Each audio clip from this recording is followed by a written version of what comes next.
Hi there, and welcome to our second episode of Woman Lovin' 101. How are you doing today, Shay? I'm doing well. I tried my school's new special spring smoothie, and it was kind of gross. How are you doing? I'm doing well. I had an interesting day looking at bladders for 4 hours in anatomy class. I'm very tired, but I need to get in the mindset of questions, so... Oh, and before we begin, I'd like to say that I'd like to make a correction to our previous episode. I made some hurtful and wrong comments, hurt quite a few people. I said that my girlfriend wears nothing but joggers. I was using hyperbole. She often wears joggers around the house, but outside of the house, she dresses like a very dapper young woman. And I'm sorry for all the pain that caused everyone with my carefree speech. Wow, you're really a monster, huh? Yeah. You good? Yeah, I'm good. All right. Yeah. Oh, we're going to do advice now. That's what we do on this show. Yeah, no, we just talk about your girlfriend. Just like real life. Speaking of dress, our first question today is, do you have any trans-friendly swimsuit suggestions for trans women and non-binary Woollawa? Yeah, I know you did a lot of research on this one, Shay, so I guess I'll just start with some generals. And I'd like to start, too, by saying that, my ideas are a bit more conservative, covering yourself up a bit more, but just because you're trans or non-binary doesn't mean you should have to cover yourself up. If you want to show everything, show everything. You should be able to do that. But if you feel like you need to do it more for safety or just for dysphoria reasons, I personally wear a tight-fitting sports bra and baggy swim trunks, so I feel like that's the go-to. And then I feel like if you wanted a more feminine look, you could get a mom one-piece where it has the skirt bikini. And then I've also seen skirt bikinis. I used to have one too, where the skirt came down to the knees. Very old-fashioned, very motherly, but very feminine and cute too. Yeah, so I did a lot of research for this, and mostly because I'm a cis woman, so I can't speak on behalf of trans women. So I did my best to find sources from trans women saying oh, here's what I do, while also making sure that they are very public ones, so that way I'm not crossing the line into forums for and by trans women and staying in the genre of by trans women for the world, if that makes any sense. Yeah, of course. And a lot of these were also for generally people who are gender nonconforming. Mm-hmm. So most of the tips that I found were based in the cuts and things like colors. A lot of them said to wear black swimsuits because it's a very smoothing and covering color, as well as you were saying, swimsuits with skirts, board shorts, fringe and ruffles, long peplums, and ruching, as well as athletic cuts because they can provide more coverage and are often more androgynous. What's a peplum or the other thing you said? Peplum and ruching? Yes. So a peplum top is a top that goes out at about either under the bust or mid-waist, and it flares out. So it's kind of like the shirt has a mini skirt. It's the best way I can describe it for you. Actually, I think I've seen that. Office ladies wear them a lot. Yeah, and ruching is when the fabric is bunched up and sewn that way. Oh, yeah. So kind of like ruffles. Yeah, and also rash guards. I've heard a lot, and rash guards are, I guess, what surfers wear and similar to diver suits because they're more sporty and they're pretty in this season. The athletic and athleisure wear has come back, so any of that stuff, you'll also look trendy when you wear it, which is incredible. It's always good to be trendy. It's for athletes, surfers, and dysphoric 8-year-olds.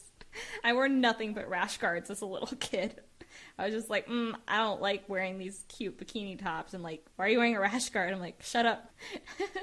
Yeah, there are a lot of brands that I found that are trans and non-binary friendly, meaning that they either make clothing specifically for them or they are owned by them. And we'll post a link to these too. A lot of them are fairly pricey, so if you can't afford them, then I would suggest just going with the cuts and shopping at your local stores. Oh, you can always just take a sarong. Is that how you say it? I always called it a saran wrap. God, this episode is just... I know, this episode's just revealing how dumb I am with clothing, but... yeah, you can always just throw a sarong over anything if you're just gonna lounge and not actually swim, and it always looks fantastic. Mm-hmm. Wide leg pants, palazzo pants, culottes. I know what those things are. They lied. Totally. After this episode, I will give you a PowerPoint presentation on all the clothing mentioned. Thank you, Shay. All right. Ready to move on to this next one?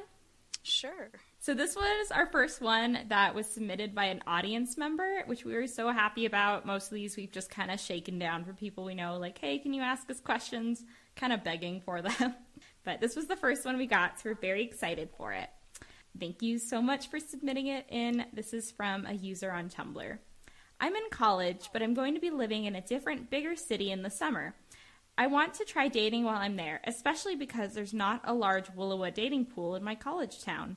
But I'm worried that the fact I'll only be there for 2 to 3 months will hurt my chances at a more serious or long-term relationship.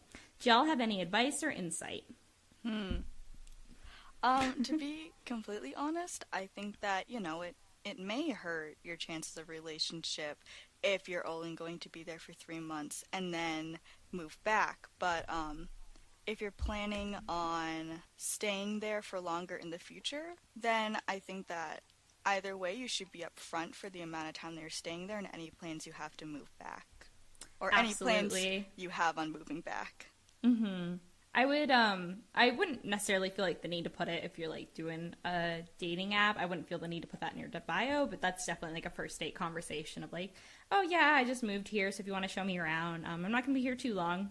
And honestly, I think looking at this, I so understand wanting to have a serious and long-term relationship, but I don't think it's always the best idea to go looking for that. I think those happen naturally, and if you go into every relationship thinking, oh, I hope this is the one that like lasts forever, of course you want to be hopeful, but if you get to the point where that's your goal entering every relationship, I think that kind of can make you ignore red flags, and I think that it can also just kind of put a lot of pressure on the relationship. And I think you can go into this instead of worrying about a long-term or a serious relationship. Just go in with the mindset, like, I'm here to meet a lot of people and have fun, and it might hurt your chances, but if you do really meet someone you have a real connection with and they're someone you want to be in a long-term relationship with and they feel the same about you, then it'll happen, You guys will find a way to make the distance work in the meantime. So I'd say don't worry about it and just be honest about the time frame you have. Yeah, and it definitely depends how far away the city is from your college town, because if it's, say, an hour's drive and one of you has a license, then that's not really a big deal. But I also come from a place where every store was half an hour away, so no amount of driving time is a big deal to me. But if it's, say, a plane ride away or so, then I would, consider that into it and also communicate that with whoever you meet. There's no shame in having a summer fling.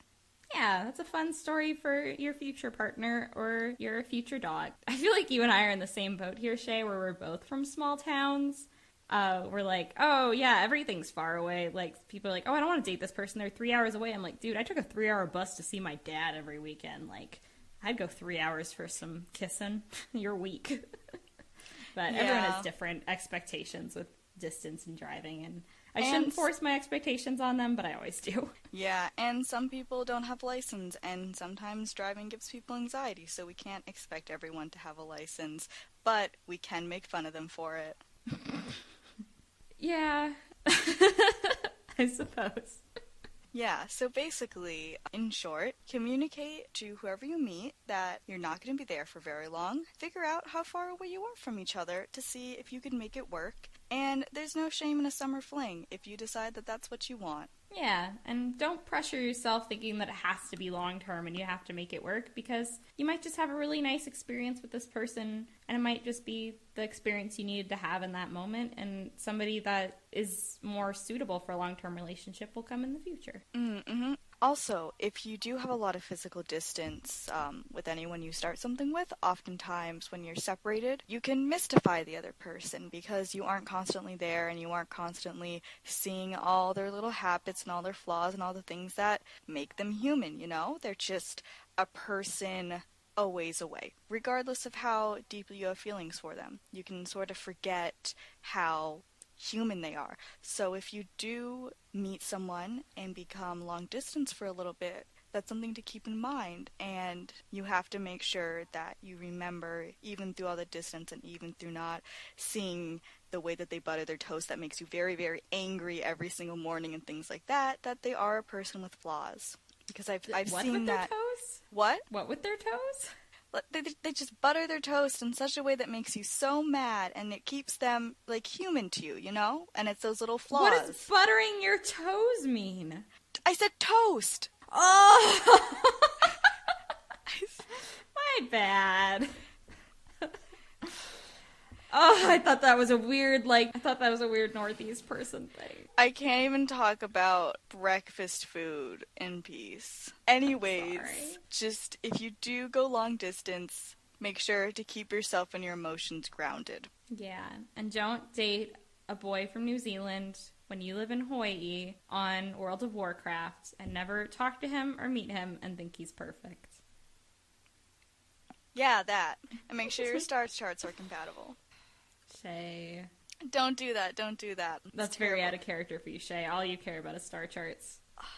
Ooh, are we compatible as friends? That's debatable. I meant, like, in star charts. You're an air sign and I'm a water sign. So, not super, but, like, we make it work. Okay. Alright, so next question. I have a lot of imposter syndrome thoughts around my bisexuality. What can they do about it, Hollis? So obviously we can't come into this talking about bisexuality, because we're not. I think this is a really common experience when you're first coming out as LGBT, and I can see this being a lot worse when being bisexual, because you're having a part of your identity denied by a lot of people. Like, a lot of straight people will be like, oh, no, you're gay, and then there's some really, really crummy gay people out there that'll be like, oh, you're just straight, and that's really unfair, and you might struggle with imposter syndrome more, because you might feel like, I know, I've heard a lot of people that are bi say, like, oh, you know, if I have a girlfriend, am I still bi? Or if I have a boyfriend, am I still bi? And, like, you can't always be dating the equal amount of genders at all time to prove your bisexuality, and, like, that'd be ridiculous to expect that from people. But I can speak about this coming from the perspective of when I first came out, because I imagine it's a common Willow experience in general. Somehow I'm more nervous than last episode. Now people might because we have a following now. Yeah, now we have 3 people who follow us on Tumblr, so we can't disappoint them. There's like 9, thank you. Oh god, the pressure is on.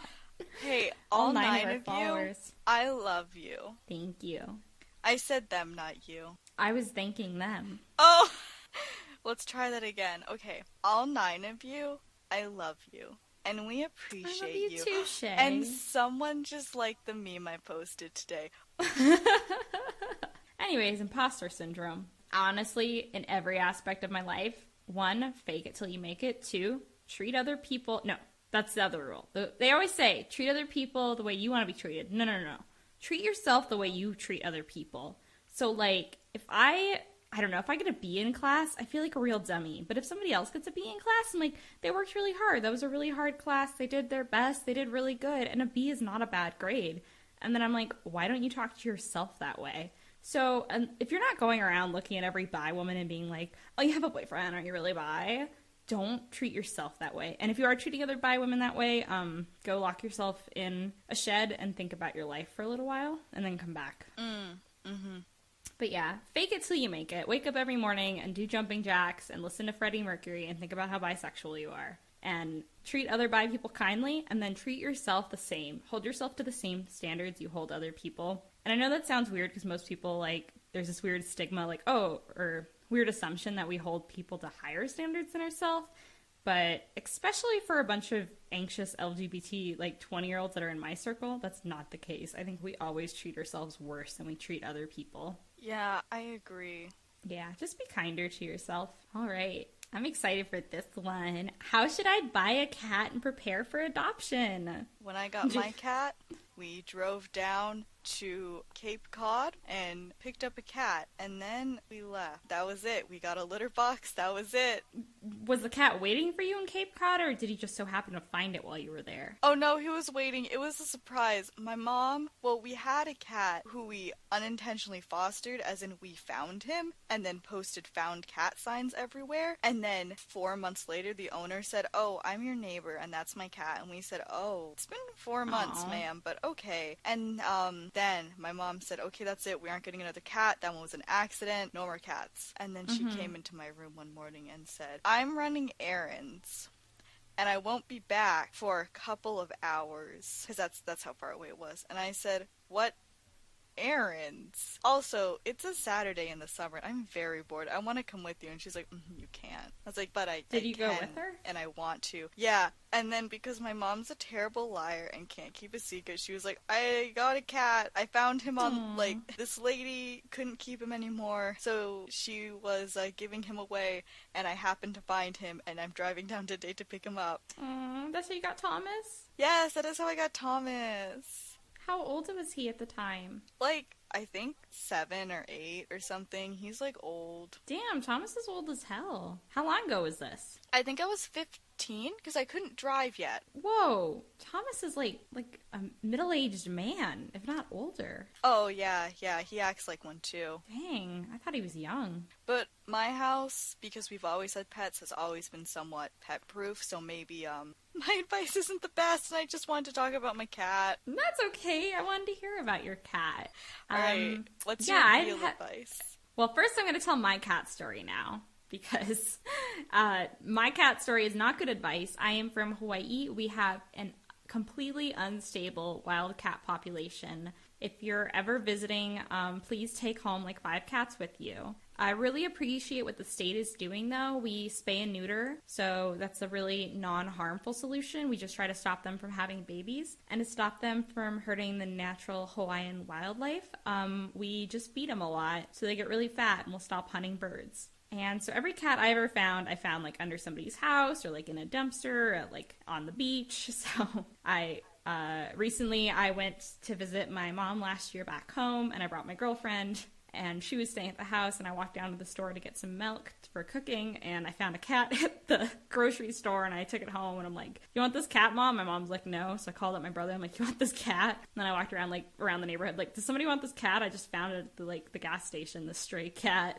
I'm getting off subject. The cat found a home.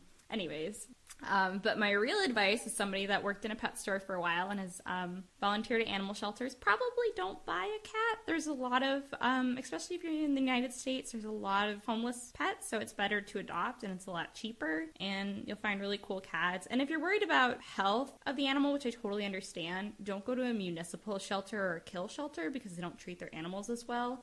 Go to a no-kill shelter, and if you can, a no-kennel shelter, because those will take the best care of their animals, and you'll have a healthier pet with more accurate medical records. And if you are in the US or Canada, if you adopt a cat, you can go to PetSmart and show them the adoption paperwork, and they give you this like big coupon book, and that'll really help with the initial expenses of like setting up. Beyond that, know that certain flowers kill kitties, and so do certain essential oils, so keep that in mind. Bringing home your cat, make sure it's cat safe. Don't feed them Blue Buffalo cat food, and love them. Oh, and microchip your pet. Yes, microchip your pet. My biggest tips are that, especially with cats are very finicky. Cats are very exact, and it's not always in expensive ways. For example, we got my cat a cat tree. It costed about $50. He doesn't use it. Instead, he just uses the carpet. We've had him since 4 or 5 years now. He doesn't use it. He just scratches the carpet, and he destroyed an old couch. But it's fine. It was just like, it was a couch that was in my room because we didn't want it anymore, but we didn't want to take it to the dump. So we just put it in my room. But it wasn't a nice couch. It was like 20 years old, falling apart. Perfect for cats. Oh yeah, perfect for cats. He loved it, and it served him well. Yeah, so if we had known that he did not want that cat tree, we could have saved $50. So I'd say don't go and buy your cat the most expensive everything, because they probably won't like it. Take the time to get to know your cat to best accommodate them, instead of just assuming like, oh, this is like what everyone recommended, and therefore my cat will like it. Yeah, for sure. Don't just go to the cat store and be like, oh, this is the cutest cat bed, because chances are your cat is going to want to sleep under your bed or in a cardboard box or like in a closet somewhere, because cats are weird and they don't like the things you buy them. Always hold on to the receipt. My cat really likes to flatten and sleep on top of plastic bags, and when I first saw him do this, I freaked out because he was kneading a plastic bag, and I was like, oh my god, how did you get that? You're gonna eat it. And then he flattened it out, and I watched him like a hawk for like hours, and he just slept on it, and I was like, oh, you just like this. And then as soon as he wakes up, I remove it because like I don't fully trust him not to eat it. Poor baby. I mean, that's fair, though. Always monitor your pets in plastic bags, because cats love to eat weird things. He also loves to sleep on pieces of paper. Aww. So the cat bed we bought him, obsolete. He just loves paper, and now my mom uses it as a dog bed. Oh, that's so cute. Thomas is so weird. I know. Like, nothing about him. He doesn't even look like a cat. Yeah, he looks like this weird Beanie Baby doll I had as a kid.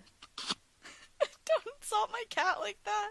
It was one of my favorite toys. Why do you think I like your cat so much? He looks like someone saw a cat and then like drew it from memory. He looks like a Muppet. He does look like a Muppet. We're sorry, Thomas. We love you. Well, his name's Thomas, so he kind of deserves it, even though my sister named him. My brother's cat that my mom inherited because she was too old to go live in the middle of nowhere with my brother in the mountains. Oreo, great name. Don't judge us. We named her when we were toddlers. She just sleeps snuggled up between the pipes of the water heater in our back room of my mom's house. So... Yep. Yeah. Also, for the longest time, my cat was afraid of his litter pan because it was like one of the enclosed ones. Not like fully enclosed. It was just like one of the ones with like a lid on it. Hooded? Yeah, hooded.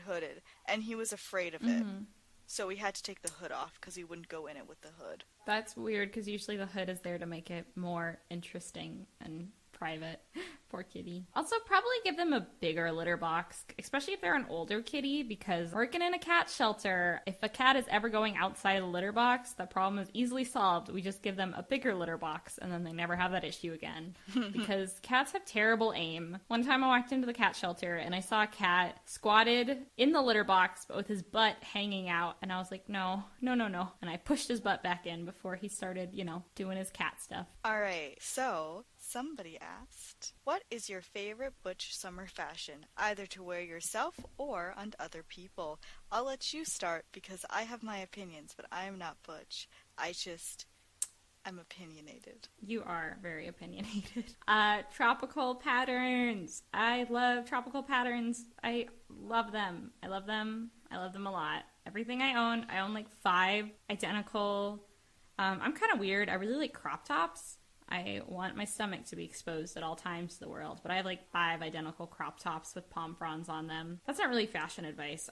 Tropical clothing and shorts with pockets, and go to the thrift store or whatever you can afford and get a bunch of tropical men's cut tank tops. Do you have any specific items that you have found work really well? Yeah, shorts with pockets and I meant like tropical men's like styles tank and tops. cuts that they can specifically look for. Like how oftentimes, at least most of the butches that I know, tend to shop in the men's section, but men's clothing is often cut in different ways. So are there any cuts that hang better than others? Or any ways that you can adjust them to make them hang better. For example, sometimes I wear men's button-downs, but then I tie them up, which is not a thing that most butches want to do, but something like that where you adjust how you wear it to accommodate yourself. Most men's clothing is skinny in the butt, so it's hard for me to get my butt in there. So just make sure it fits your butt. Usually the baggier the shorts, the more it'll fit your butt. And honestly, I have to bind to wear tank tops. I don't really have to, but that's what I want to do, and that's what makes me feel comfortable. So, stay safe when binding in the summer, and don't get overheated, and you're going to get really sweaty, so be careful. For cuts and stuff, I clearly don't know what those are, because I'm just like, tank top and shorts, those are cuts. What more could you want? Whenever you're buying clothing, make sure that you know that it fits well at all positions, as in like sit down, stand up, like bend over, make sure, because I've bought pants and they feel great standing up and then I sit down and they feel awful, but I didn't know that when I bought them because I never thought to sit down. Basketball shorts. Yeah, please don't wear cargo shorts. I know it's tempting. Please don't do it. They're better shorts options. Granted, many of them will make you look like your dad owns a boat. However, cargo shorts will also make you look like your dad owns a boat, just that you're denying it. I like how last episode you were like, yeah, cargo shorts when we talked about fashion, and now you're showing your true colors. Now that it's the second episode, we're getting into the deep lore and discover that Shay actually was trying not to react, but she really hates cargo shorts. I do. I think it takes a lot to pull them off. Yeah, I think you said the one exception is if you're in the jungle. Yes, the one exception is when you're in the jungle. But what if I have to be in the jungle at 9 and downtown Denver at 10? Where is there a jungle? An hour away from downtown Denver. What if I have to be in the jungle at 9 and downtown Hilo at 10? I was really afraid you're gonna say your... Why would I say my... When I asked you where is there a jungle? No, Shay, because some of us are civil on this show. Not you! I've been incredibly civil. You consider not burping being civil. That's like bare minimum civility. Alright, what if I need to be in the jungle at 9 and downtown Hilo at 10? Answer my question. Bring a change of clothing. Ah, look at me. I'm Hollis and I have infinite pants. You don't own more than one pair of pants. Do my girlfriend's pants that I steal count? Then steal another pair. You clearly don't have a problem with it, so just do it more. Okay, I don't think we're going anywhere. We have too divisive of opinions on this subject. But are there any, besides what you would wear, do you ever look at an outfit and go, yeah, that's a good summer butch outfit? I haven't seen a lot of summer butches. Definitely, like, knee-length shorts. Most jean shorts are cut really, really short, so I would stay away from those. But you probably already know that. I feel like I'm just telling things that people already know. Basically, those short sleeve button-downs and, like, khaki knee-length shorts, you kind of look like a frat boy, but that's okay. But in the best way. But because you're a Willowa, it's fine. Okay? Alright, I have a very important announcement for all butches and gender non-conforming Willowa. I know it's going to be tempting this summer to cut the sleeves off of every single shirt you own. You must fight this temptation because come winter, you'll own no shirts with sleeves. I've experienced this 2 winters in a row now, and I need better impulse control. Just roll the sleeves up. Just roll I'm them bad up. at that. Do you just take, like, a long sleeve shirt and cut the sleeves off? Yes. You don't, like, when you're buying clothing, think, I have a lot of short sleeve shirts. Maybe I should buy a long sleeve one to preserve. Or think, I have a lot of long sleeve shirts, and I have historically cut the sleeves off of all of them. Maybe I should buy some short sleeve shirts. I'm from the tropics, so when I shop, I forget that I don't live in the tropics anymore. So I buy nothing but palm frond crop tops and men's cut tank tops. But we're not here to give me advice. We're here to give the people advice, Shay. You're part of the people. This isn't Fix Everything Wrong with Hollis podcast. All right, I'm going to burp 1 sec. Nice and quiet for you, Shay. All right, do I have to shave my legs? I know a lot of Willowa who don't, but I feel I dress more femininely and feel uncomfortable wearing dresses with hairy legs. I also feel uncomfortable wearing dresses with hairy legs. And I also shave my legs, usually. However, I think that being comfortable with your body hair is something it's fairly hard to do, especially, now I can't speak for people who are gender non-conforming in the way that they dress, but I do know as someone who does dress very femininely, it feels like to be feminine, you have to shave your legs. And while I don't really dislike it, it's also like, I feel like if I don't shave my legs, sometimes I feel like if I don't shave my legs, then I don't look as feminine anymore, even though that's not true, because it's just hair, I'm supposed to have it. Yeah, I would say, I don't know. Normally my advice would be don't do it if it makes you uncomfortable, but I would dig deeper and think, why does it make you uncomfortable? And like, I don't know, there's a difference between liking your legs shaved, like, oh, I think they're smooth and I like the way it looks, and being uncomfortable with your body hair. And honestly, just not shaving for a long period of time. As I said, I like believe in fake it till you make it. Just maybe experiment a little and see if you can find more comfort in it. It's kind of like shaving your head, like one of those things you should do once just to discover how you feel about yourself. Yeah. I think I'm getting into more like weird territory, like shave your head, cut off your shirt sleeves, be impulsive in GNC. Hey, I almost channeled you all winter because I wanted to dye my hair black, but I stopped myself. You were not channeling me. If you were channeling me, your hair would be a couple different colors that winter. No, because you can't get black out. I had my friend, I said, I really want to dye my hair black, and she said, that's a terrible idea, but if you do, can I watch you do it? And that's... Can I dye your hair? What? Can I dye your hair? Sure. I bleached my own hair, and it was still soft afterwards. That's because bleach makes hair softer. What?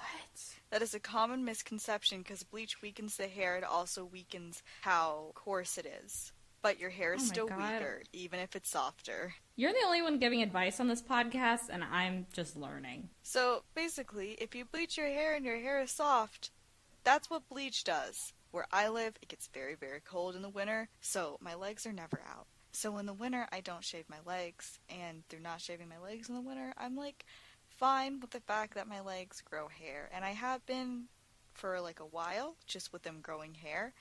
And, you know... Sometimes I wear dresses without shaving my legs. Usually it's because I get out in a dress and then 3 hours later I realize, oh, shit, my legs aren't shaved. Oh well. Well, that's good if you can be more neutral about it, I think. Yeah, but if it's something that gives you anxiety, then that's something to look into. So if you're in an area that gets colder, so you wear mostly long pants in the winter, then maybe don't shave your legs for a little bit and see how you feel if you shave them through the winter. Yeah, and sleep naked if it's, like, safe and, you know, appropriate for you to do so where you're living. You're not sharing a room with, like, your grandma. Sleep naked. I really feel like that has nothing to do with this, but go for it. This has everything to do with it. You should sleep naked. It will make you love and accept your body so much more. Okay. Also, before we end the episode, I want to take a moment of silence for all the summer goths out there. You're very strong, and you will persevere. Thank you for your service. Thank you for your service. So I don't know if you want to... I thought we could try a couple different sign-offs since we're still in kind of like beta episodes. We're still figuring out what we're doing here. We're not really locked into anything.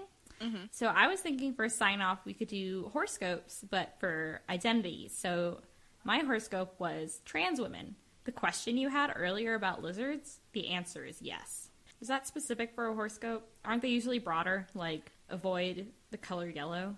I feel like there's a lot of questions about lizards that you can have.